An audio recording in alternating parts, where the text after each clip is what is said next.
Antibiotic এখন যেন সর্দি কাশি থেকে শুরু করে সামান্য ব্যথা সবকিছুর জন্য একমাত্র ভরসা। অথচ চিকিৎসকদের পরামর্শ ছাড়া এই ওষুধ সেবন কিংবা অপর্যাপ্ত ডোজে থেমে যাওয়ার অভ্যাসেই একদিন গড়তে পারে ভয়ঙ্কর এক মহামারীর পথ।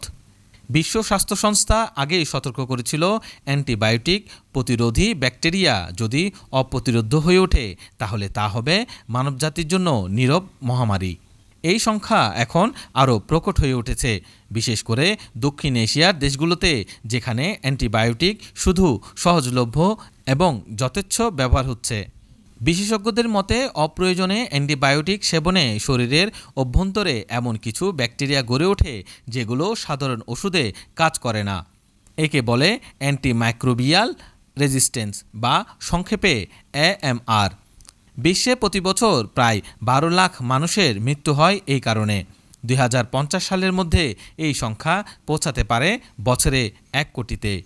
ঢাকার একটি বেসরকারি হাসপাতালে কর্মরত সংক্রামক রোগ বিশেষজ্ঞ ডক্টর আফরোজা বেগম বলেন, একসময় দেখা যাবে সাধারণ একটি ইনফেকশনও আর সারানো যাচ্ছে না, কারণ ব্যবহৃত অ্যান্টিবায়োটিক ব্যর্থ হয়ে পড়েছে।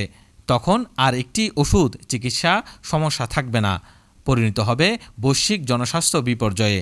অ্যান্টিবায়োটিকের এমন অপব্যবহার ঘটছে মূলত কয়েকটি কারণে।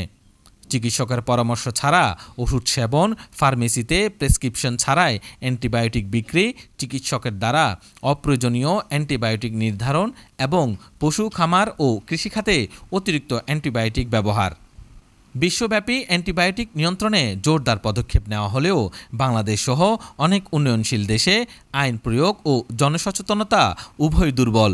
জনস্বাস্থ্য বিশ্লেষকরা মনে করছেন, এখনই কঠোর নিয়ন্ত্রণ না আনলে ভবিষ্যতের জন্য অপেক্ষা করছে আরেক ভয়াবহ মহামারী।